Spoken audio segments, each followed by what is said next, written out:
ओम नमो भगवते वासुदेवाय। ओम नमो भगवते वासुदेवाय। ओम नमो भगवते वासुदेवाय। नारायणं नमस्कृतं नरं चैव नरोत्तमं देवीं सरस्वतीं हरे कृष्ण। भगवद गीता यथारूप अध्याय 5 कर्मयोग कृष्ण भावना भावित का श्लोक संख्या 26।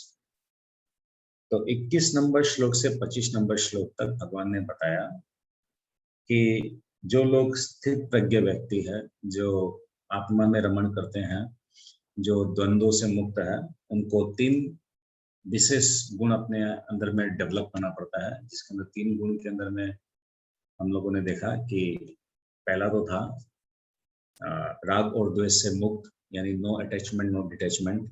नंबर 2 था नो सेंस ग्रेटिफिकेशन, यानी इंद्रिय सुख से मुक्ति, यानी शरीर के स्तर पर अपने आप को नहीं सोचना।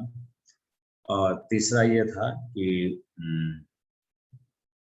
मैं दास्य हूं, इस भाव से अगर आदमी अपना जीवन व्यतीत करता है तो वो सभी के लिए सभी का दोस्त होता है, सभी का साथी बनता है, कोई भी उसके दुश्मन नहीं होते हैं। तो ये 26 नंबर श्लोक जो है वो किसके लिए है? जो पहला गुण जो बताया गया अटैचमेंट और डिटैचमेंट वाला, जो हम लोग अभी बात किए 20 नंबर श्लोक में, उसका एग्जाम्पल यहाँ भगवान बता रहे हैं कि क्या बोलते हैं भगवान, वो हम लोग समझने का कोशिश करते हैं। 26 नंबर श्लोक जो है वो 20 नंबर श्लोक का एग्जाम्पल हिसाब से भगवान सेट करने के लिए बोलते हैं। 20 नंबर श्लोक में क्या था? जो न तो प्रिय वस्तु को पाकर हर्षित होता है, न अप्रिय को पाकर विचलित होता है, यानी जो स्थिर बुद्धि है, जिसमें कोई आसक्ति नहीं होता है, उस व्यक्ति के बारे में जो भगवान बताए हैं, उसका जो भगवान अब यहाँ पर एग्जाम्पल, प्रैक्टिकल एग्जाम्पल भगवान देना चाहते हैं, वो हम लोग समझेंगे। तो 26 नंबर श्लोक को हम लोग पहले पढ़ते हैं। काम क्रोध विमुक्तानां यतीनां यत चेतसाम् अभीतो ब्रह्म निर्वाणम वर्तते विदितात्मनाम्। जो क्रोध तथा समस्त भौतिक इच्छाओं से रहित है, जो स्वरूप सिद्धि है, आत्म संयमी है और संसिद्धि के लिए निरंतर प्रयास करते हैं, उनकी मुक्ति निकट भविष्य में सुनिश्चित है। तो ये हो गया रिजल्ट। जो इस प्रकार 20 नंबर श्लोक से लेकर 25 नंबर श्लोक तक जो अपना जीवन ज्ञापन करेगा, उसको क्या होगा? उसकी मुक्ति निकट भविष्य में सुनिश्चित है। निकट भविष्य में मतलब खूब ज्यादा समय नहीं लगेगा, खूब शीघ्र ही हम लोग को ये मिलेगा, मुक्ति मिलेगा। ये प्रैक्टिकली अगर हम लोग बात करें कि हम लोग को अनासक्त होकर, यानी कोई चीज से कोई बिना द्वेष, विदाउट डुअलिटी, हम लोग को काम जो करने के लिए बार बार भगवान बोलते हैं, 3 अध्याय में बोले, 4 अध्याय में बोले, 5वें अध्याय में बोले, इसके पीछे रीजन क्या है? कोई आप लोग में से कोई जानता है तो हैंड रेस करे। एक्चुअली में मेन बीमारी क्या है जिसके कारण भगवान ये बार बार बोल रहे हैं? राग द्वेष से काम मत करो, राग द्वेष से तुम कर्म मत करो, राग द्वेष से तुम कर्म मत करो, बार बार बोल रहे हैं। ऐसा क्यों? नहीं, किसी को आइडिया नहीं ना? ओके, तो सुनिए आप लोग। हमारी जो इंद्रियां है ना, ये इंद्रियां अपूर्ण है, परफेक्ट सेंसेस नहीं है हम लोग की। हमारी इंद्रियां अपूर्ण होने के कारण हमारा ज्ञान भी अपूर्ण है, और ज्ञान अपूर्ण होने के कारण हम लोग डिसाइड नहीं कर पाते हैं what is good, what is bad, what is लाभदायक, व्हाट इज लॉस, क्या किसमें बेनिफिट है, किसमें लॉस है, कौन सा अच्छा कौन सा बुरा है। इस टाइप से हम लोग ओरिजिनल वे में हम लोग उसको डिसाइड नहीं कर पाते हैं, क्योंकि हमारी इंद्रियां अपूर्ण है। तो इंद्रियां अपूर्ण होने के नाते क्या है, हम लोग यही डिसाइड नहीं कर पाते हैं कि जितनी भी वस्तुएं इस भौतिक जगत में है, जिनके द्वारा हम लोग को रहना है, जिंदा रहना है, जिनके साथ हम लोग को संस्पर्क में हम लोग को रहना है, वो सारे कृष्ण की सेवा से युक्त होने चाहिए। समझे आप लोग?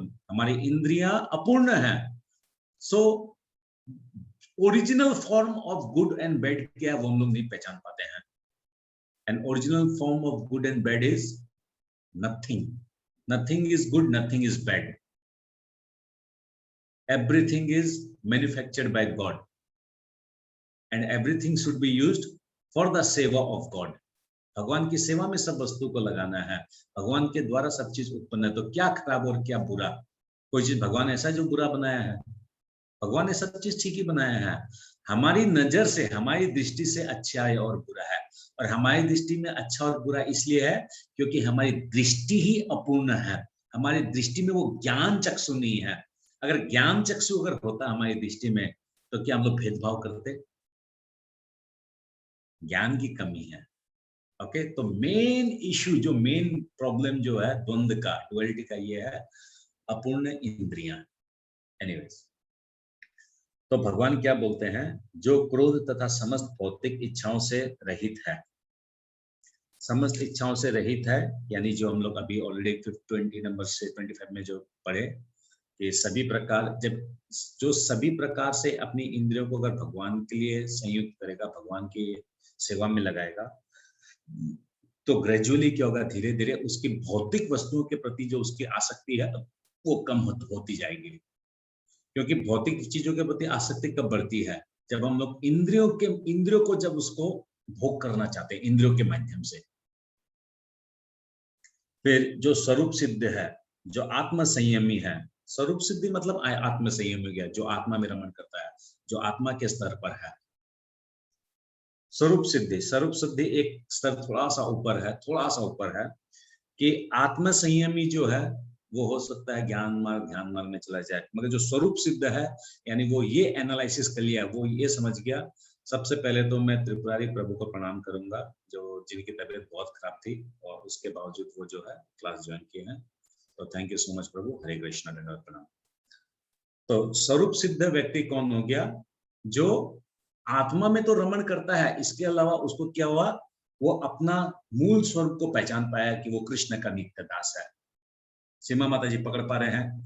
स्वरूप सिद्धि व्यक्ति और आत्मा में स्थित व्यक्ति में थोड़ा सा डिफरेंस है. नहीं पकड़ पाए? हाँ प्रभु जी. Okay.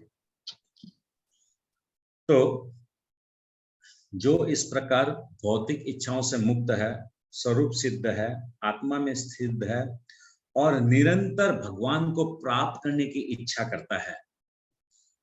What is Krishna consciousness? अगर मैं पूछूं ये कृष्ण भावनामृत क्या है, कृष्ण कॉन्शियसनेस क्या है? कृष्ण कॉन्शियसनेस मतलब ही हो गया डेली अभ्यास करना अपने कॉन्शियसनेस को शुद्ध करने के लिए, ताकि हम कृष्ण को प्राप्त कर सकें. जैसे हम खाते हैं, ये नेचुरल टेंडेंसी है. हम सोते हैं, ये नेचुरल टेंडेंसी है. हम झगड़ा करते हैं, नेचुरल टेंडेंसी है. कोई चीज हम लोग का खराब हो जाए, कोई नया चीज खरीद ले, उसमें कोई दाग लग जाए, कोई चोट लग जाए, तो हम लोग में गुस्सा आता है. नेचुरल टेंडेंसी है. रुपया पैसा को देख के हम लोग तो ललायित होते हैं. नेचुरल टेंडेंसी है. उसी प्रकार भगवान को मृत्यु समय में प्राप्त करना ये नेचुरल टेंडेंसी होना पड़ेगा. ये ऑटोमेटिकली आना पड़ेगा. आप उस टाइम पर उसको मैनिफेस्ट नहीं कर सकेंगे, आप उस टाइम पर नोटिंग नहीं कर सकेंगे. It should come naturally. और नेचुरली कोई भी चीज आने के लिए नेचुरली उसको प्रैक्टिस करना पड़ेगा. This is Krishna consciousness. So जो इस प्रकार अपने जीवन को ज्ञापन करेगा उसके आने वाले समय में मुक्ति निश्चित है. तो प्रभुपाद यहाँ पर तात्पर्य में 3 उदाहरण देते हैं कि भगवान जिस प्रकार इस पूरे जगत को, इस पूरे ब्रह्मांड को, इस पूरे गैलेक्सी को, इस पूरे सोलर सिस्टम को धारण कर रखे हैं, मगर भगवान उससे अलूफ है. अलूफ मतलब उससे भगवान खुद विरक्त है. मगर हम लोग क्या है, इस शरीर के माध्यम से आसक्त हो गए, विरक्त नहीं हुए. भगवान ट्रांसेंडेंटल है. भगवान गुणों से बंधे हुए नहीं है. भगवान सच्चिदानंद है. क्या हम नहीं है?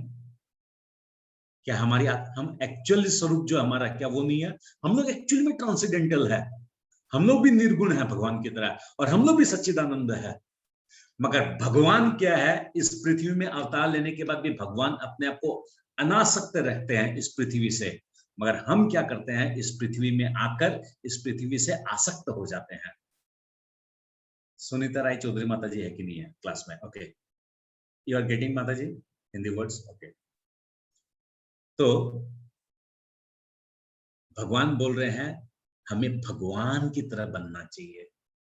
भगवान आते हैं, अपना रोल प्ले करते हैं और चले जाते हैं विदाउट एनी अटैचमेंट। ठीक उसी प्रकार शिला प्रभुपाद यहाँ पर 3 उदाहरण देते हैं। क्या उदाहरण देते हैं, खूब ध्यान से सुनिएगा, समझिएगा तो खूब इंटरेस्टिंग आप लोग को लगेगा।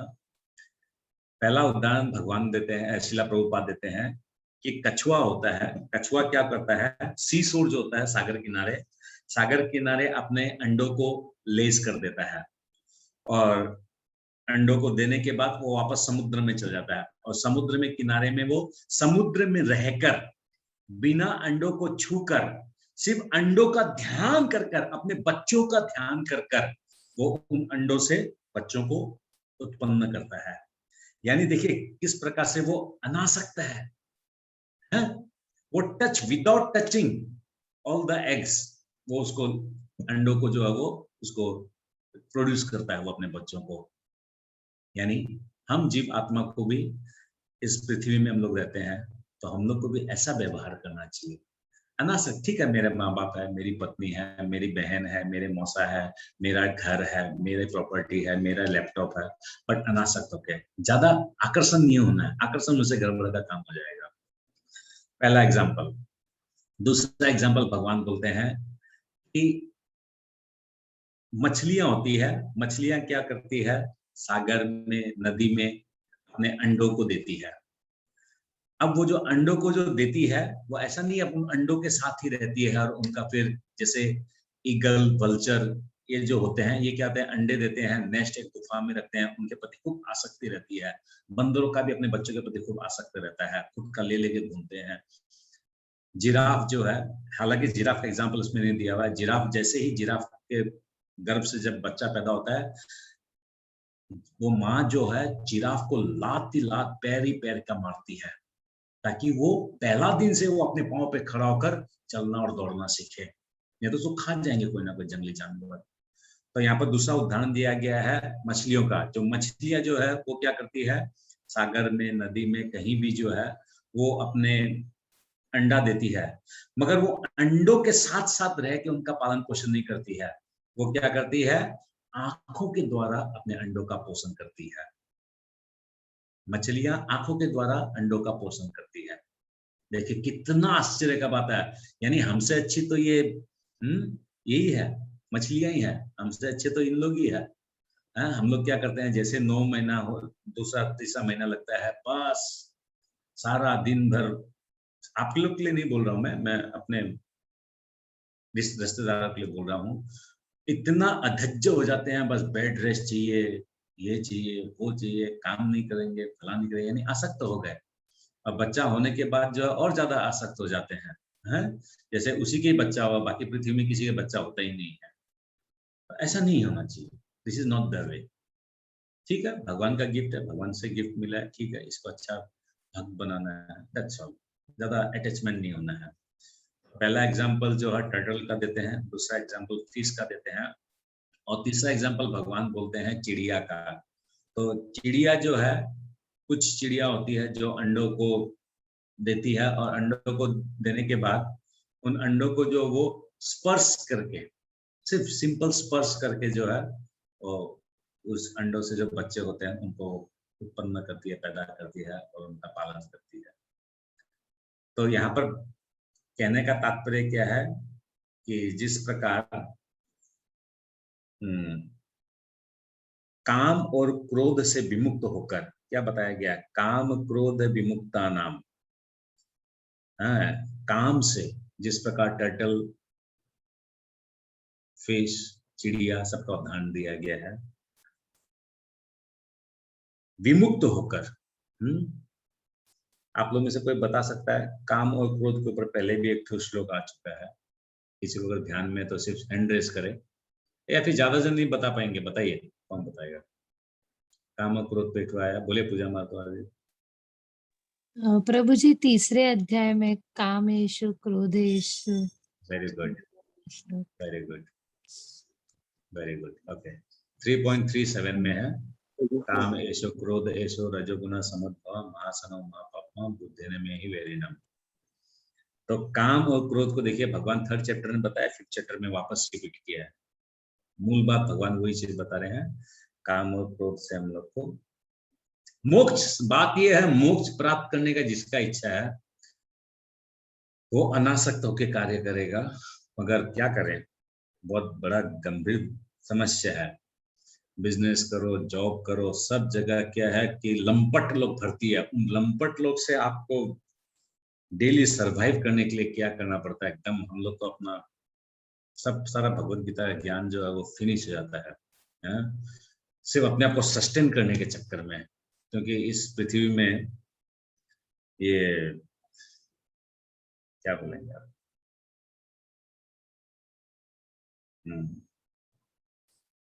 कलियुग है, कलियुग का भयानक प्रभाव है। भगवान साफ साफ बोल रहे हैं काम और क्रोध को छोड़ो। काम, काम मतलब हर प्रकार का काम है। कोई भी चीज की अगर इच्छा है जिसके बिना भी जीवन निर्वाह हो सकता है, बट फिर भी वो चाहिए, वही काम है। अल्टीमेटली काम मतलब क्या हो गया, something which is not related to devotional life is काम। तो यानी कोई भी चीज जिसके बिना भी जीवन चल सकता है, निर्वाह हो सकता है, मगर फिर भी वो चाहिए, वही काम है। और क्या है काम? काम क्रोध विमुक्ता नाम यति नाम यत चेतसाम। साधु पुरुष को मन से ऊपर संयम रखने वाले की निकट भविष्य में अस्वस्थ ब्रह्म निर्वाणाम वर्तते। ब्रह्म निर्वाणाम, ब्रह्म में मुक्ति। ब्रह्म को देखिए, सभी कुछ ब्रह्म है। ये आत्मा भी ब्रह्म है, ये प्रकृति भी ब्रह्म है, भगवान भी ब्रह्म है, ब्रह्म ज्योति भी ब्रह्म है। तो ब्रह्म मतलब क्या हो गया? इंग्लिश में क्या बोलेंगे ब्रह्म का मतलब? जब मैं आपको बोल रहा हूं ये आत्मा भी ब्रह्म है, ये प्रकृति भी ब्रह्म है,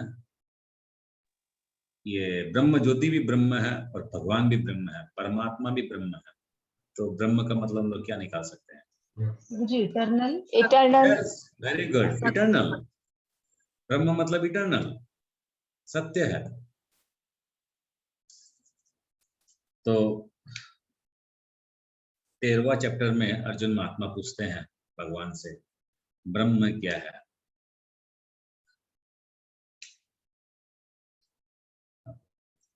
इसका तात्पर्य कोई पढ़िए, 26 नंबर का। ब्रह्म क्या है? आदि। हरे कृष्णा प्रभु जी, मैं पढ़ आदि आदि आध्यात्म क्या है, कर्म क्या है, जो कुछ हम लोग पढ़ रहे हैं ना अभी 6ठा चैप्टर तक, ये सारा का सारा वापस पुनः अर्जुन महात्मा 6 चैप्टर में क्वेश्चन करके सारा कंफ्यूजन वापस क्लियर कर देंगे हम लोग का। ओके, पढ़िए। हरे कृष्णा। जो क्रोध तथा समस्त भौतिक इच्छाओं से रहित है, जो स्वरूप सिद्ध आत्म संयमी है और संसिद्धि के लिए निरंतर प्रयास करते हैं, उनकी मुक्ति निकट भविष्य में सुनिश्चित है। तात्पर्य: मोक्ष के लिए सतत प्रयत्नशील रहने वाले साधु पुरुषों में से जो कृष्ण भावना भावित होता है वह सर्वश्रेष्ठ है। इस तथ्य की पुष्टि भागवत में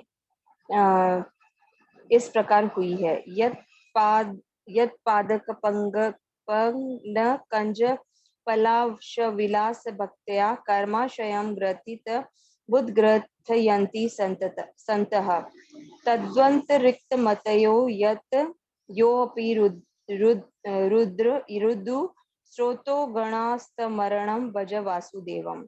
भक्ति पूर्वक भगवान वासुदेव की पूजा करने का प्रयास तो करो। बड़े से बड़े साधु पुरुष भी इंद्रियों के वेग को उतनी कुशलता से रोक पाने में समर्थ नहीं हो पाते जितना कि वे जो सकाम कर्मों की तीव्र इच्छा को समूल नष्ट करके और भगवान के चरण कमलों की सेवा करके दिव्य आनंद में लीन रहते हैं। बद्ध जीव में कर्म के फलों को भोगने की इच्छा इतनी बलवती होती है कि ऋषियों मुनियों तक के लिए कठोर परिश्रम के बावजूद ऐसी इच्छाओं को वश में करना कठिन होता है। जो भगवत तत्व कृष्ण चेतना में निरंतर भक्ति करता है और आत्म साक्षात्कार में सिद्ध होता है, वह शीघ्र ही मुक्ति को प्राप्त करता है। आत्म साक्षात्कार का पूर्ण ज्ञान होने से वह निरंतर समाधिस्थ रहता है। ऐसा ही एक उदाहरण दिया जा रहा है। दर्शन ध्यान संस्पर्श मतस्य कूर्म विहंगमा स्वान यपत्यानि पुष्णन्ति तथा हमपि पद्मच। मछली, कछुआ तथा पक्षी केवल दृष्टि, चिंतन तथा स्पर्श से अपनी संतानों को पालते हैं। हे पद्मज, मैं भी उसी तरह करता हूँ। मछली अपने बच्चों को केवल देखकर बड़ा करती है, कछुआ केवल चिंतन द्वारा अपने बच्चों को पालता है। कछुआ अपने अंडे स्थल में देता है और स्वयं जल में रहने के कारण निरंतर अंडों का चिंतन करता रहता है। इसी प्रकार भगवत भक्त भगवत धाम से दूर रहकर भी भगवान का चिंतन करके कृष्ण भावनामृत द्वारा उनके धाम पहुंच सकता है। उसे भौतिक क्लेशों का अनुभव नहीं होता। यह जीवन अवस्था ब्रह्म निर्वाण अर्थात भगवान में निरंतर लीन रहने के कारण भौतिक कष्टों का अभाव कहलाती है। हरे कृष्ण।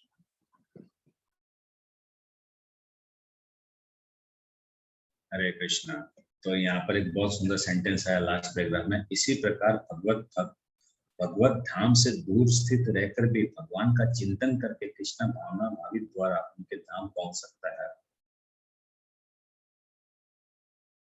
हम जो अभी है इस भौतिक जगत में है, तब हम कैसे समझें कि इस भौतिक जगत में हम लोग जो ये भगवान का नाम ले रहे हैं, जाप कर रहे हैं, भगवान की एकादशी कर रहे हैं, भगवान का चिंतन कर रहे हैं, तो भगवान सुन रहे होंगे या भगवान इसको ग्रहण कर रहे हैं, या हम जो भगवान को भोग लगा रहे हैं भगवान खा पा रहे हैं। This is very tough. कैसे समझेंगे हम लोग?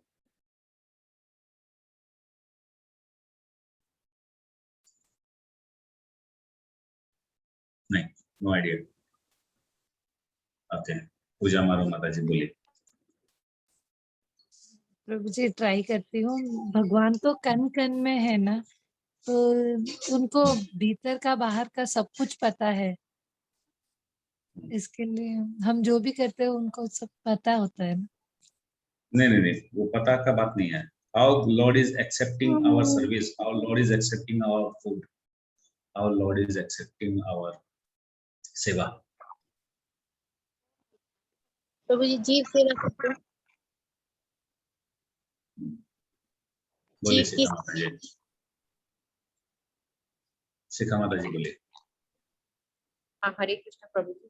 प्रभु जी अगर कोई भक्ति में प्रोग्रेस कर रहा है और भक्ति में टिका रह पा रहा है, इसका मतलब भगवान तक कुछ हमारे एफर्ट्स पहुंच रहे हैं। एक ये साइन हो सकता है कि हमको फिर positive maybe this is maybe yes, ठीक है, ये बनता है। या फिर ऐसा भी हो सकता है कि हमारे पिछले कर्म ऐसे हैं कि कुछ एक परसेंटेज तक इसका प्रोग्रेस होता है, तो वो भी बनता है। ठीक है, एक्यूरेट नहीं हुआ आपका कहीं ना कहीं लेटो। ठीक है, आपने लॉजिक से क्यों आंसर दिया, बैठता है। साथीदास माता जी बोलिए, कुछ बोलना चाह रही हैं आप? हरे कृष्ण प्रभु जी। प्रभु जी आई थिंक जीव सेवा करके भी हम उनके आराध्य हो सकते हैं। जीव की सेवा करके कृष्ण तो हर कण कण में है, जीव के अंदर भी है। तो जीव का सेवा करने से भगवान उसको वी कैन रियलाइज कि हम लोगों ने भगवान की सेवा की, ऐसा बोलना चाह रहे हैं जी। ठीक है, ये भी 50-60% तक ठीक है। प्रभु जी, बोलिए। प्रभु जी एक श्लोक आया कि हजारों में से मैं ही हूँ जो चुनता हूँ कि तुम मेरे बारे में जान सको। तो उन्होंने हमें चुना है कि हम कृष्ण को जान सके, हम गीता पढ़ सके, हम उस लायक बन सके।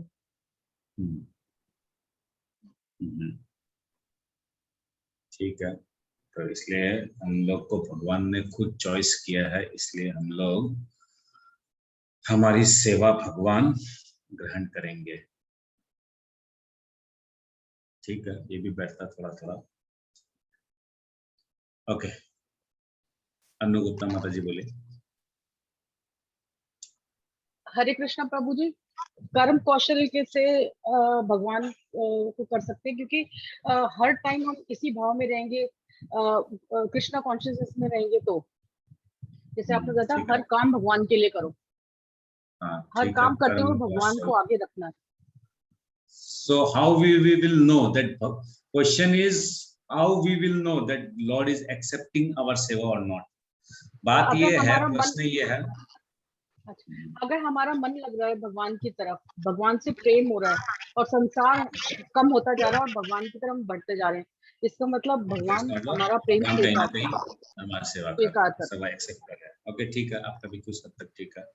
पूनम गाड़ोदया माता जी, लास्ट आपका वो कर लेंगे, फिर उसका मैं बताऊंगा। बोले पूनम गाड़ोदया माता जी। प्रभु जी, मेरा मानना है कि मन का विश्वास होता है अपना, कि मैं जो ऑफर कर रही हूँ वो एक अपने ही मन में विश्वास होता है कि नहीं, भगवान उसको एक्सेप्ट कर रहे हैं। क्या बोले, मैं नहीं समझ पाया, क्या बोले? प्रभु जी, से मन का विश्वास, कि मन में एक विश्वास होता है कि मन नहीं, का विश्वास।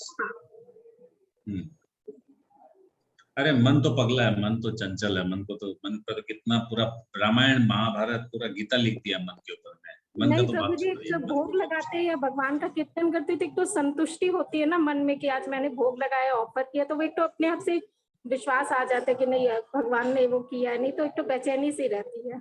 नहीं नहीं नहीं नहीं नहीं, वो आप गलत समझ रहे हैं। वहां मन का तो पार्ट ही नहीं है, वो बुद्धि एक्सेप्ट करता है। मन तो चंचल है, मन तो बेकार है, वो बुद्धि एक्सेप्ट कर रहा है, इसलिए वो मन को समझा रहा है कि नहीं नहीं, ये भगवान नहीं खाया है, भगवान ने ही सोया है, भगवान की सेवा हुई है। मन तो फटक से उठा के ले जाएगा। वो बुद्धि, आपने भगवत गीता पढ़ ली बोलकर आपका वो बुद्धि स्ट्रांग होने के कारण थोड़ा सा वो बुद्धि उसको समझा देता है। प्रभु जी, मैं Okay. ट्राई करूं? हाँ बोलिए माता जी, बोलिए। जब हम सारे कर्म भगवान को समर्पित कर देते हैं, फिर हमें जैसे किसी भी चीज की हमें कोई फर्क नहीं पड़ता, चाहे वो कैसी भी स्थिति हो, कैसी भी परिस्थिति हो, हम सब में समभाव रखने लग जाते हैं और भगवान के नहीं हुआ, उसमें हम लोग जी रहे हैं। नहीं नहीं नहीं नहीं नहीं, अरे ये तो हो गया। हम जब कृष्ण कॉन्शियसनेस है तो हमारा जीविका कैसे होनी चाहिए, हमें कैसे जीना चाहिए, वो तो वो हो गया। मगर मैं बोल रहा हूँ, हम जो सेवा कर रहे हैं, यहाँ पर क्या पॉइंट आया है कि इसी प्रकार भगवत धाम से दूर स्थित रहकर भी भगवान का चिंतन करके कृष्ण भावना द्वारा उसके धाम पहुंच सकता है। तो हम कैसे जानेंगे कि भगवान हमारी सेवा को एक्सेप्ट कर रहे हैं? भगवान जो धाम लेके जाएंगे, कोई फोकट में थोड़ा लेके जाएंगे, भगवान भी तो कुछ वो ब्राइबरी चाहिए ना, रुपया पैसा चाहिए भगवान को भी, 100 रुपया का लड्डू। हरे कृष्ण प्रभु जी। बोलिए गीता जी। प्रभु जी, शास्त्रों में ऐसे वर्णन है कि आप जब शुद्ध मन से भगवान की सेवा करते हैं, काम क्रोध से मुक्त होकर के जब आप भगवान को याद करते हैं, तो भगवान गारंटी देते हैं कि वो आपको, मतलब हर जीव को अपने साथ, मतलब गोलोक लेके जाएंगे। लेकिन आपको इसके लिए शुद्ध कौन से शास्त्र आपने पढ़ लिया है जिस शास्त्र में आपको ये मिला है? नहीं, शास्त्र अर्थात गीता में ऐसे लिखा हुआ है प्रभु जी। गीता में क्या लिखा हुआ है, फिर से बोलिए, क्या बोले, क्या बोले, क्या लिखा हुआ है? जो जीव शुद्ध मन से या शुद्ध सत्वगुण में रह करके भगवान की सेवा करता है, वो भगवत धाम जाने का अधिकारी है। जो शुद्ध सत्वगुण में रहकर भगवान का भक्ति करता है, भगवान के जाने का अधिकारी है। हाँ, तो भगवान के धाम जाने का अधिकारी वो तो ठीक है, मगर प्रश्न आपको समझ में नहीं आया। मैं प्रश्न कुछ और पूछ रहा हूँ। ओके, एनीवेज, प्रभु जी, मैं ट्राई करूं? अब मैं थोड़ा ट्राई कर लेता हूँ। अब आप लोग एक सुन लीजिए प्रभु जी। सुना दीजिए माता जी, बोल दीजिए। ओके प्रभु जी, अगर हमने कुछ संकल्प किया है भगवान से रिलेटेड कार्य को करने का, और अगर वो कार्य हमारे हो रहे हैं, जैसे अगर कुछ ऐसा कीर्तन करना है, अगर वो कीर्तन हो रहे हैं, या कुछ बुक डिस्ट्रीब्यूट करना है, वो होते जा रहे हैं, तो ये हम नहीं समझ सकते हैं कि भगवान हमारी सेवा को एक्सेप्ट कर रहे हैं? डेफिनेटली, ये आंसर ऑलरेडी कई लोगों ने दिया है। This is 60% acceptable, no problem, correct है। डेफिनेटली ये तो हम लोग सेवा कर पा रहे हैं, इसका मतलब डेफिनेटली कहीं ना कहीं भगवान एक्सेप्ट कर रहे हैं और भगवान की कृपा से हो रहा है। This is acceptable. Now the actual point is, भगवान कृष्ण बोले हैं कि मैं सर्वव्यापी हूँ, I am present everywhere, I am all pervading, मैं सब जगह हूँ। और इसलिए भगवान की जो सेंसेस है, भगवान अपने हाथों के माध्यम से खा सकते हैं, सुन सकते हैं, देख सकते हैं, आंखों के माध्यम से खा सकते हैं, देख सकते हैं, सुन सकते हैं, पाँव के माध्यम से खा सकते हैं, सुन सकते हैं, देख सकते हैं। भगवान के डिवाइन सेंसेस होते हैं। तो भगवान के डिवाइन सेंसेस होने के कारण भगवान कोई भी इंद्रिय से कोई भी कार्य कर सकते हैं। तो इसलिए हम लोग जब भगवान को अर्च विग्रह, भगवान के अर्च विग्रह रूप की जब हम लोग सेवा करते हैं, तो भगवान अर्च विग्रह रूप में हमारी सेवा को ग्रहण करते हैं। ठीक है, आया समझ में? नहीं, हरि बोल, समझ में आया? जी ओके। तो इसलिए ये जो श्लोक बताया गया है कि इसी प्रकार भगवत भक्त भगवत धाम से, यानी हम भगवान के भगवत धाम से दूर हैं, मगर हमको इस फेथ के साथ सेवा करना चाहिए कि भगवान इज एक्सेप्टिंग आवर सेवा, भगवान उसको ग्रहण कर रहे हैं हमारी सेवा को। और वो सेवा को ग्रहण करने का माध्यम क्या है? भगवान हर जगह है, हर कण कण में है, भगवान एवरीवेयर, भगवान परवेडिंग है, सब जगह है भगवान। तो इसलिए भगवान की हर एक इंद्रिया हर एक कार्य कर सकती है। तो भगवान की डिवाइन इंद्रियां होने के कारण क्या है, जब हम लोग अर्च विग्रह, यानी हम जब भगवान के विग्रह को जब हम लोग सेवा करते हैं, भोग लगाते हैं या फिर उनकी माला पहनाते हैं उनको, या उनको स्नान कराते हैं, उनका अभिषेक करते हैं, लॉर्ड इज एक्सेप्टिंग दैट सेवा थ्रू अर्च विग्रह।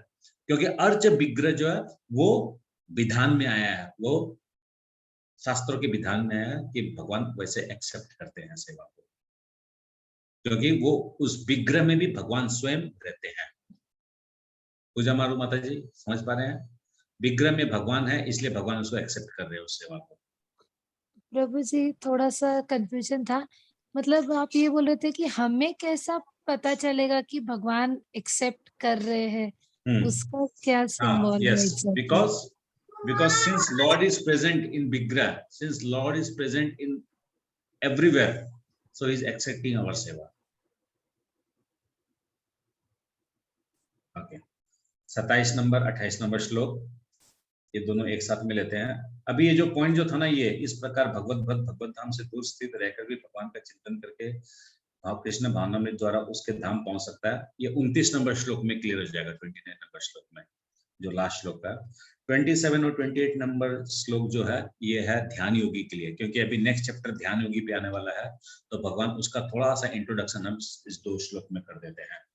क्या बोल रहे हैं भगवान? स्पर्शन कृत्य बाबहि ब्राह्मण चक्षुच चक्षुच एवंतरे भ्रुवो प्राण अपानो समो कृत्वा नास अभ्यंतर चारिणो यत् इंद्रिय मन बुद्धि मुनि मोक्ष परायण विगत इच्छा भय क्रोध यशदा मुक्त एव स। समस्त इंद्रिय विषयों को बाहर करके, दृष्टि को बाहों के मध्य में केंद्रित करके, प्राण तथा अपान वायु को नाखूनों के भीतर रोककर, और इस तरह मन इंद्रियों तथा बुद्धि को वश में करके जो मोक्ष को लक्ष्य बनाता है, वो योगी। क्या वर्ड आया गया है यहाँ पर? वो योगी इच्छा भय और क्रोध से रहित हो जाता है, वो निरंतर इस अवस्था में रहता है, वो अवश्य ही मुक्त है। तो इस भौतिक जगत में रहकर भी मुक्त है, या इस भौतिक जगत को मृत्यु वर्ण करने के बाद भी मुक्त है? कौन? योगी। योगी यानी ध्यान योगी। ध्यान योगी को ही योगी बताया गया पूरा भगवत गीता में।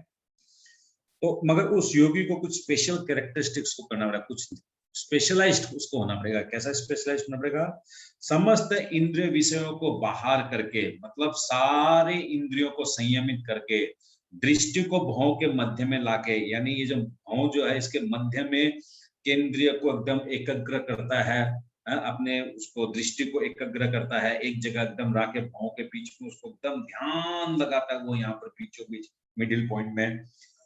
प्राण और अपान वायु को एकदम ना तो ज्यादा सांस लेता है ना कम सांस लेता है, एकदम सांस को जो है बीचों बीच एकदम रोक देता है, हाँ, और इंद्रियों तथा बुद्धि को वश में करता है। तो वो क्या करता है, इंद्रियों को और बुद्धि यानी मन और बुद्धि, मन बुद्धि और इंद्रियां सबको वश में कर देता है। तो इस प्रकार जो क्या होता है, ये भी किंतु आत्मा में स्थित है, ये भी कोई छोटा मोटा खिलाड़ी नहीं है, ये भी चैंपियन है, क्योंकि ये जो साधना करता है ना, हम लोग तो सोच भी नहीं सकते उस साधना के बारे में। मगर इसका प्रॉब्लम क्या है, ये इतना कठिन मार्ग से ये मोक्षगामी है तो ये भी मोक्षगामी, ये भी मोक्ष ही चाह रहा है अल्टीमेटली, और नो डाउट इसका भी पुनर्जन्म नहीं होगा। मगर एक बीमारी है, ये आदमी अगर योगी है, इतना चेष्टा किया, इतना मेहनत किया, किसी कारणवश इसका अगर ड्रॉप डाउन हो गया, किसी कारणवश कोई लड़की को देख लिया, कोई स्त्री को देख लिया, या फिर कोई कारणवश जो है इसका तबियत खराब हो गया, वो अपने अनुलोम मतलब ये वायु को, जैसे यहाँ पर बताया गया है, वायु को रोकना, ध्यान करना, एकांत स्थान में रहना, इंद्रियों पे वेग को छोड़ देना, क्योंकि ये तो सब शरीर के माध्यम से कर रहा है ना, ये किसी को समर्पण करके थोड़ी ना कर रहा है। हम भक्ति जीवन में क्या कर रहे हैं, भगवान के प्रति सेवा करके, यानी समर्पण भाव से हम लोग अपनी इंद्रियों को रोक रहे हैं। मगर तो इंद्रियों को समर्पण करके नहीं रोक रहा ना भगवान के ऊपर, ये इंद्रियों को रोक रहा है एकदम, मैं मन को एकदम धुओं के बीच में लेके आऊंगा, तपस्या करूंगा, एकांत स्थान में बैठूंगा, अपने ऑक्सीजन लेना और ऑक्सीजन छोड़ना दोनों को एकदम कंट्रोल करके रखूंगा।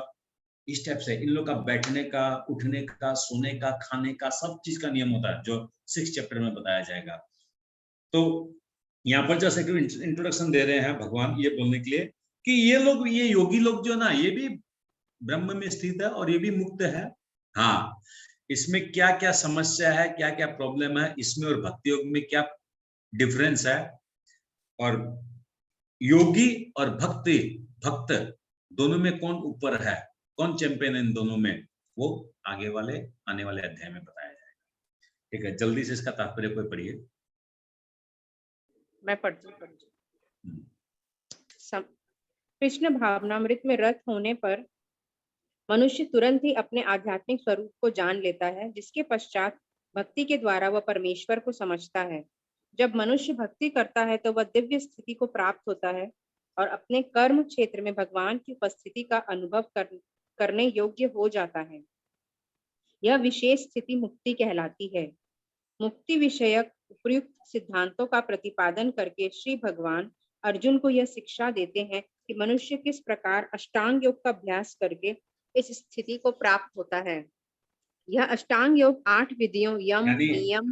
हरि बोल। तो यहाँ पर जो अष्टांग योग जो बताया गया है, यहाँ पर जो योगी जो है, इस योगी का जो प्रोसेस जो होता है, उस प्रोसेस का नाम है अष्टांग योग।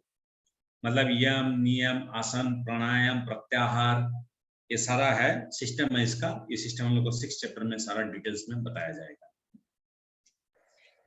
यह अष्टांग योग 8 विधियों, यम, नियम, आसन, प्राणायाम, प्रत्याहार, धारणा, ध्यान तथा समाधि में विभाजित है। 6ठे अध्याय में योग के विषय में विस्तृत व्याख्या की गई है। 5वें अध्याय के अंत में तो इसका प्रारंभिक विवेचन ही दिया गया है। योग में प्रत्याहार विधि से शब्द, स्पर्श, रूप, स्वाद तथा गंध का निराकरण करना होता है और तब दृष्टि को दोनों बाहों के बीच लाकर अधखुली पलकों से उसे नासाग्र पर केंद्रित करना पड़ता है। आंखों को पूरी तरह बंद करने से कोई लाभ नहीं होता, क्योंकि तब सो जाने की संभावना रहती है। न ही आंखों को पूरा खुला रखने से कोई लाभ है, क्योंकि तब तो इंद्रिय विषयों द्वारा आकृष्ट होने का भय बना रहता है। नथनों के भीतर श्वास की गति को रोकने के लिए प्राण तथा अपान वायु को सम किया जाता है। ऐसे योगाभ्यास से मनुष्य अपनी इंद्रियों के ऊपर नियंत्रण प्राप्त करता है, बाह्य इंद्रिय विषयों से दूर रहता है और अपनी मुक्ति की तैयारी करता है। इस योग विधि से मनुष्य समस्त प्रकार के भय तथा क्रोध से रहित हो जाता है और परमात्मा की उपस्थिति का अनुभव करता है। दूसरे शब्दों में कृष्ण भावनामृत योग के सिद्धांतों को संपन्न करने की सरलतम विधि है। अगले अध्याय में इसकी विस्तार से व्याख्या होगी। किंतु कृष्ण भावना भावित व्यक्ति सदैव भक्ति में लीन रहता है, जिससे उसकी इंद्रियां के अन्यत्र प्रवृत्त होने का भय नहीं रहता। अष्टांग योग की अपेक्षा इंद्रियों को वश में करने की यह अधिक उत्तम विधि है। हरे कृष्ण। तो अष्टांग योग जो एक कठिन विधि है, तो अष्टांग योग में और एक प्रॉब्लम है। हम लोग जो भक्ति मार्ग में है, हम लोग कोई भी पल मृत्यु आए, हम लोग नेचुरली बॉडी को छोड़ देंगे, क्योंकि हम लोग डरेंगे नहीं उस मृत्यु से। और कोई भी घड़ी हो, कोई भी समय हो, कोई भी दिशा हो, भगवान की कृपा से हम लोग को शरीर छोड़ना है, हम लोग उस विधि से चलते हैं। मगर ये जो अष्टांग योगी जो ना, ध्यान योगी जो है, इन लोग का बहुत लफड़ा है। सूर्य कौन से दिशा में है, अभी कृष्ण पक्ष है कि शुक्ल पक्ष है, इस तरह का बहुत सारा है। दिन बार का चक्कर है, तिथि का चक्कर है, बहुत सारा चक्कर रहता है इन लोग इसलिए सांस को रोक कर, इन लोग सांस का जो ये जो इतना जो परिश्रम करता है, इसके पीछे रीजन क्या है? इन लोग का एक विशेष शक्ति होता है। क्या? इन लोग अपने इच्छा अनुसार जो है ना, इन लोग शरीर को छोड़ सकता है। भीष्म पितामह की तरह नहीं जो 400-500 साल रह गया जिंदा, ऐसा नहीं। मतलब क्या है कि जो भी उसकी उम्र है उसमें मोटा मोटी क्या वो 5-7 दिन 10 दिन वो निकाल देता है कि अच्छा दिन, अच्छा तिथि, शुक्ल पक्ष में है, सूर्य किस तरफ है, वो वैसे देखते हुए वो अपना अच्छा सा तिथि, अच्छा सा दिन, अच्छा सा बाहर निकाल कर वो शरीर को त्याग करता है। और किसी कारणवश अगर उस समय पर उसका शरीर अगर त्याग नहीं हुआ, इतने साल की उसकी तपस्या जीरो हो जाएगी, फिनिश। तो देखिए कितना रिस्क का कारोबार है ये। एनीवेज 29 श्लोक का 29 नंबर श्लोक। भोक्ताराम यज्ञ तपस्याम सर्वलोक महेश्वरम सुहृदं सर्वभूतानां ज्ञात्वा मां शान्तिमृच्छति। मुझे समस्त यज्ञ और तपस्याओं का परम भोक्ता मानो। भोक्ताराम यज्ञ तपस्याम, यानी भगवान बोल रहे हैं कि हे अर्जुन, मैं भोक्ता हूँ समस्त यज्ञों का, समस्त तपस्याओं का। योक्ताराम यज्ञ तपस्याम सर्वलोक महेश्वर है। ये जितने भी लोक है, ये जो 14 लोक जो तुम्हारे इस ब्रह्मांड में है, इसके अलावा और भी जितने लोक है, जितने अन्य अन्य ब्रह्मांड है, जैसे हम लोग पहले पढ़े हैं कि महाविष्णु से बहुत सारे ब्रह्मांड उत्पन्न होते हैं। तो जितने भी ब्रह्मांड में जितने भी लोग हैं, उन सब के भगवान है महेश्वर, ईश्वर, यानी जो पालन करते हैं। तो देखिए भगवान ही इस सृष्टि को बनाते हैं, भगवान ही पालन करते हैं, और भगवान ही निर्वाह करवाते हैं, और भगवान ही इसको समाप्त करते हैं। तो देखने से ब्रह्मा विष्णु महेश जो है, these are only working as an agent for lord Krishna, जबकि कृष्ण ही सब कुछ कर रहे हैं। ब्रह्मा का काम, विष्णु का काम, महेश का काम, तीनों का काम जो है कृष्ण ही कर रहे हैं। सर्वलोक महेश्वर सुहृदम सर्वभूतानाम, सर्वभूतानाम जितने भी आत्माएं हैं, जीव, जितने भी जीव है, चाहे मनुष्य शरीर में, पशु शरीर में, पक्षी के शरीर में, चिड़िया के शरीर में, जितने भी जीव है, सर्वभूतानाम, उसके सबके सुहृदम है, यानी एकमात्र कृष्ण ही सब जीवात्मा के सुहृदम है, दयालु है सबके प्रति। वो सबको अपना बच्चा समझते, सबको संतान समझते हैं। मगर हम जो है अलग अलग तरीका से भगवान को अप्रोच करते हैं। कोई धन पाने के लिए, कोई आरोग्य से मुक्त होने के लिए, फिर कोई जिज्ञासु होता है, कोई मतलब भगवान के बारे में जानने की कोशिश करता है, और कोई ज्ञानी होता है जो जानता है कि भगवान जो है यही सर्व है, भगवान ही जो है पुरुषोत्तम है, भगवान ही जो है दयालु है। तो भगवान जो है वो सुहृदम है, वो सभी जीवों के सुहृदम है। भगवान ऐसा कभी भी नहीं चाहते हैं कि कोई पर्टिकुलर आदमी जो भगवान के धाम नहीं आए। भगवान सभी को चाहते हैं, मगर हमारी विवेक, हमारी चिंतन अलग अलग है, बोल के हम लोग कोई जाना चाहते हैं, कोई नहीं जाना चाहते हैं। ये 7वां अध्याय का 14 नंबर श्लोक और 16 नंबर श्लोक में आएगा कि कुछ व्यक्ति होते हैं जो लोग क्या भगवान से द्वेष करते हैं, भगवान के पास जाना नहीं चाहते हैं, भगवान से ईर्ष्या करते हैं। और कुछ लोग होते हैं जो भगवान के पास जाना चाहते हैं, जाकर भी कुछ लोग ऐसे हैं जब उनकी कोई इच्छाएं रहती है वो प्राप्त होने से वो वापस भगवान से दूर हो जाते हैं। जैसे कोई चाहता है कि मेरे को बेटा हो जाए, कोई सोचता है धन हो जाए, कोई सोचता है घर हो जाए, कोई सोचता है मेरा फैक्ट्री अच्छा चले, कोई सोचता है मेरा जॉब हो जाए, तो वो भगवान के पास जाता है, भगवान के शरण खूब भक्ति करता है, और जैसे उसका वो कामना पूर्ण हुआ, is out of the game. मगर कुछ ही ऐसे होते हैं जो अभी एक माता जी ने कहा, शायद सीमा माता जी ने कहा था क्या, कुछ ही होते हैं करोड़ों के अंदर में जिसको भगवान चॉइस करते हैं। तो जाते तो सभी मंदिर है, सभी भगवत गीता पढ़ते हैं, कुछ ही रह जाते हैं लास्ट तक क्योंकि those are been selected by Krishna, they are been nominated by Krishna.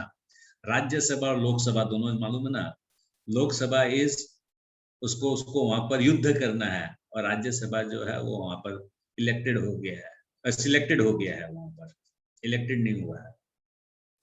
उसी प्रकार जो है क्या बोला, सुहृदम सर्वभूतानाम ज्ञात्वा माम शांति मृच्छति, जो इस प्रकार भगवान के शरणागति होता है, भगवान का फल बनता है, भगवान से अपना कार्य को जोड़ता है, जो इस प्रकार अपने इंद्रियों को संयम करता है, अपने कर्मों को भगवान के लिए करता है, शांति मृच्छति, उसको शांति मिलता है। तो इस श्लोक को बोलता है 29 5.29 जो श्लोक है, इसको बोलता है, कौन बताएगा? 5.29 पीस फॉर्मूला प्रभु जी, peace formula. Very good, very good. 5.29 का नाम है पीस फॉर्मूला, सबको लिख लीजिए 5.29 पीस फॉर्मूला। अगर आपको जीवन में चाहिए कि मेरे को पीस कैसे मिले, शांति कैसे मिले, तो शांति मिलने के लिए यहाँ पर भगवान बताए हैं, भोक्ताराम यज्ञ तपस्याम सर्वलोक महेश्वर सुहृदम सर्वभूतानां ज्ञात्वा मां शांति मृच्छति। मुझे समस्त यज्ञों तथा तपस्याओं का परम भोक्ता, समस्त लोकों तथा देवताओं का परमेश्वर एवं समस्त जीवों का उपकारी एवं हितैषी जानकर मेरे भावनामृत से पूर्ण पुरुष भौतिक दुखों से शांति लाभ करता है। ये शांति जो है क्षणिक शांति नहीं है, ये परमानंद की प्राप्ति है, ये नित्य शांति है, अलौकिक है। This is called happiness. जैसे हम लोग बोलते हैं कि प्रभु आप कैसे हैं, हाँ बढ़िया हूं मैं, अच्छा चल रहा है, तो यानी वो बढ़िया जो चल रहा है वो इसका मतलब वो किसको बोलते जानते हैं क्या? सुख को। हाँ मेरे घर में संपत्ति है, मैं अपने घर में रहता हूँ, काम करने वाले दैया नौकर है, बीवी बच्चे भी सब ठीक है, माँ बाप भी है, थोड़ा बाहर अंदर भी घूम के आ जाता हूँ, हाँ सब अच्छा चल रहा है, सब बढ़िया चल रहा है, इसको नहीं कहते। वो सुख को बोल रहा है, वो सुख को इंडिकेट कर रहा है। मगर एक भक्त है, उसको जब आप पूछेंगे ना तो वो ये बोलेगा सब कृष्ण की कृपा है, यानी वो हैप्पीनेस को अनुभव करता है। दोनों में अंतर है, भौतिक आदमी सुख को अनुभव करता है, जबकि वो नहीं जानता कि सुख के चक्कर में उसको दुख मिलना इस पृथ्वी में। और आनंद जो है वो एक भक्त ही सिर्फ इसको उपभोग कर सकता है, हैप्पीनेस। ठीक है, ओके, इसका तात्पर्य ऊपर पढ़िए। अच्छा, इसका थोड़ा सा और हम लोग थोड़ा डीपली इसका थोड़ा देखते हैं। भोक्ताराम, समस्त यज्ञ तपस्याओं के भगवान भोक्ता है, संपूर्ण लोक के भगवान महेश्वर है, ईश्वर यानी जो पालन करते हैं। सुहृदम सर्वभूतानाम, समस्त प्राणियों के भगवान, समस्त हृदय में परमात्मा रूप में स्थित है। सुहृदम इसलिए भगवान उपदेष्टा, अनुमंता, भर्ता, भोक्ता और महेश्वर, इस 5 प्रकार से जो है परमात्मा रहते हैं। तो परमात्मा सभी के सुहृदम है, इसलिए सब में परमात्मा है। अगर भगवान द्वेष करते किसी से तो भगवान नहीं रहते वहां पर। भगवान तो बोलते कि मैं सब कण कण में हूँ, इसमें सब चीज में हूँ। भोक्ताराम यज्ञ तपस्याम सर्वलोक महेश्वरम सुहृदम सर्वभूतानां ज्ञात्वा मां शांति मृच्छति। ठीक है, इसका तात्पर्य को पढ़िए।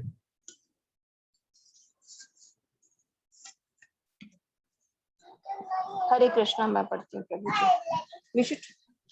माया के वशीभूत सारे बद्ध जीव इस संसार में शांति प्राप्त करने के लिए उत्सुक रहते हैं, किंतु भगवत गीता के इस अंश में वर्णित शांति के सूत्र को वे नहीं जानते। शांति का सबसे बड़ा सूत्र यही है कि भगवान कृष्ण समस्त मानवीय कर्मों के भोक्ता हैं। मनुष्य को चाहिए कि प्रत्येक वस्तु भगवान की दिव्य सेवा में अर्पित कर दे, क्योंकि वे ही समस्त लोकों तथा उनमें रहने वाले देवताओं के स्वामी हैं, उनसे बड़ा कोई नहीं है।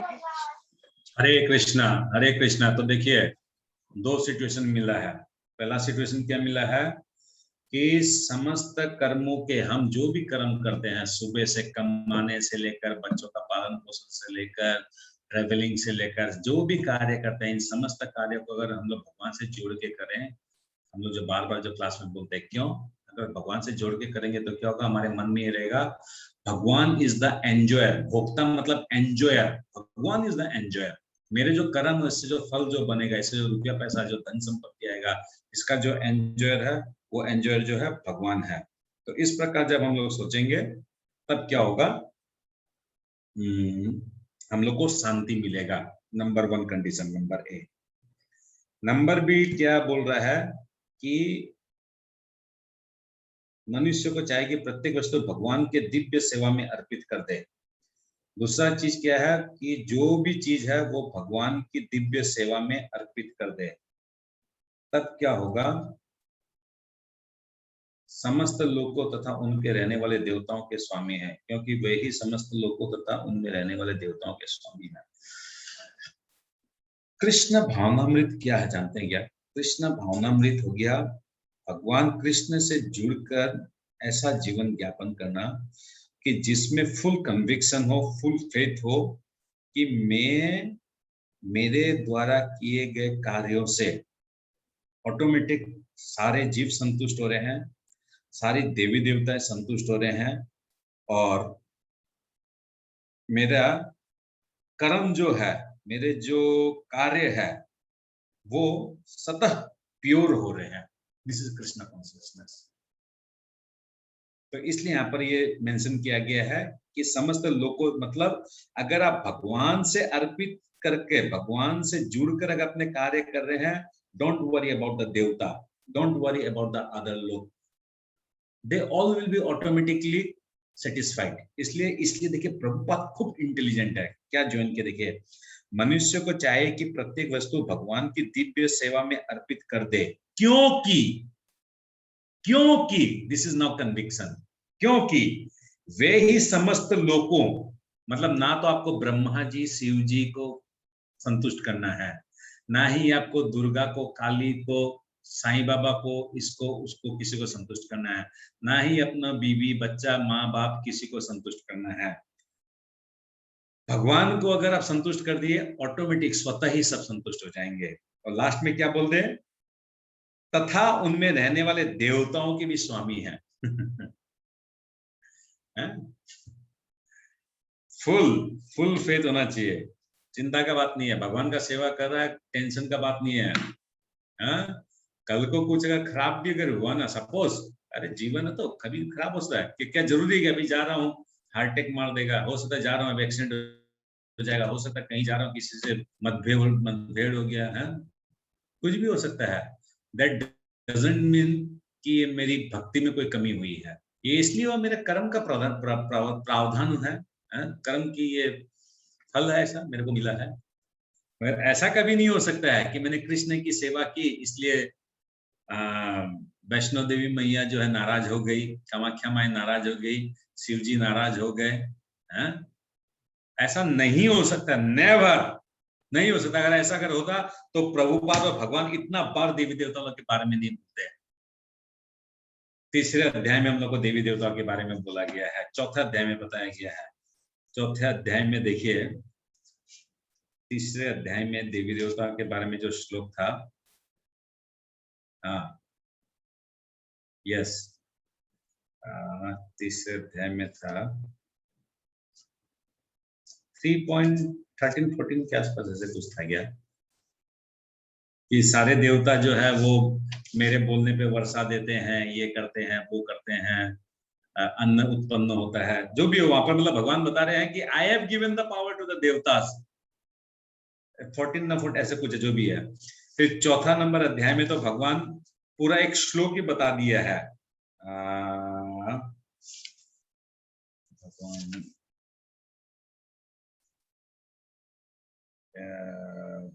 देवता लोग के बारे में, वो वर्णाश्रम वाला श्लोक के बाद में था क्या? 19 नंबर श्लोक है, 12 नंबर साइकिल है। 3.12 है प्रभु जी, 3.12। 3.12, हाँ 4.12 क्या बोल रहे हैं आप लोग? 3 पहले डिसाइड कर लीजिए, 3.12 ना 4.12? 4.12 प्रभु जी। 4.13 तो प्रभु जी आपको बताया था वो वर्णाश्रम वाला। हाँ नहीं 4.13 के आसपास पहले है, तब 4.13 के पहले है देवता वाला श्लोक। हाँ तो 4.12 है, 4.12 में यस 4.12 है। तो देखिए 4.12, देखिए ध्यान, आप लोग मार्क कीजिए बात को। 4.12 में भगवान क्लियर बोल रहा है हु आर देवता। पढ़िए एक बार क्या बोल रहा है इस संसार में मनुष्य सकाम कर्मों में सिद्धि चाहते हैं, फलस्वरूप वो देवताओं की पूजा करते हैं। निस्संदेह इस संसार में मनुष्य को सकाम कर्म का फल शीघ्र प्राप्त होता है। ये देवता ईश्वर के विभिन्न रूप नहीं होते हैं, किंतु वे ईश्वर के विभिन्न अंश होते हैं।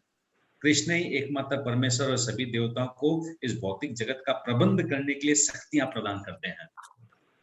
क्लियर लिखा हुआ है, so we should not get confuse. और उसके बाद देर कंफ्यूज होते हैं, फिर और उपाय भी नहीं है। अच्छा, अभी मैं जो एक आप लोगों को श्लोक जो बताया 3.12 बताया गया, नहीं 3 पॉइंट कितना बताया, 3.14 बताया गया। हाँ, उसके पहले 3.14 बोले थे प्रभु जी आप, अन्न भावद्वंती भूतानि। हाँ 3.14 में है, ठीक है, तो 3.14 में है, ठीक है। अभी देखिए 3.14 में है, 4.12 में है, और अच्छा आगे आएगा, आगे और 2 श्लोकों में आएगा, बहुत इंपॉर्टेंट 2 श्लोकों में आएगा, वो अभी नहीं बताऊंगा मैं। और यहाँ पर भी जो देवता के बारे में जो कहाँ मिला हम लोग को, कहाँ पढ़े आप अभी देवता के बारे में? देवताओं के स्वामी है भगवान, जो देवताओं के स्वामी हैं, ये हम लोग को क्लियर होना चाहिए। जब और जगह सब्जियां किसी के घर से आवाज आ रहा है? ओके, आगे बढ़िए। वे बड़े से बड़े देवता शिव तथा ब्रह्मा से भी महान हैं। ये से भी महान है। वेदों में, जी प्रभु जी, वेदों में भगवान को तमीश्वराणाम परम महेश्वरम कहा गया है। माया के वशीभूत होकर सारे जीव सर्वत्र अपना प्रभुत्व जताना चाहते हैं, लेकिन वास्तविकता तो यह है कि सर्वत्र भगवान की माया का प्रभुत्व है। भगवान प्रकृति माया के स्वामी हैं और बद्ध जीव प्रकृति के कठोर अनुशासन के अंतर्गत हैं। जब तक कोई इन तथ्यों को समझ नहीं लेता, तब तक संसार में व्यष्टि या समष्टि रूप से शांति प्राप्त कर पाना संभव नहीं है। कृष्ण भावनामृत का यही अर्थ है। भगवान कृष्ण परमेश्वर हैं तथा देवताओं सहित सारे जीव उनके आश्रित हैं। पूर्ण कृष्ण भावनामृत में रहकर ही पूर्ण शांति प्राप्त की जा सकती है। यह 5वां अध्याय कृष्ण भावनामृत। हरि बोल, हरि बोल। तो यहाँ पर क्या बोलता है? जब तक कोई इन तथ्यों को समझ नहीं लेता, तब तक संसार में व्यष्टि या समष्टि रूप में शांति प्राप्त कर पाना संभव नहीं है। तो व्यष्टि और समष्टि रूप मतलब क्या होगा? व्यष्टि रूप मतलब क्या हो गया? जीवात्मा। Good, very good. और समष्टि रूप मतलब परमात्मा। वेरी गुड, ओके, आगे बढ़िए। यह 5वां अध्याय कृष्ण भावनामृत की, जिसे सामान्यतया कर्म योग कहते हैं, व्यवहारिक व्याख्या है। यहाँ पर इस प्रश्न का उत्तर दिया गया है कि कर्म योग से मुक्ति किस तरह प्राप्त होती है। कृष्ण भावनामृत में कार्य करने का अर्थ है परमेश्वर के रूप में भगवान के पूर्ण ज्ञान के साथ कर्म करना। ऐसा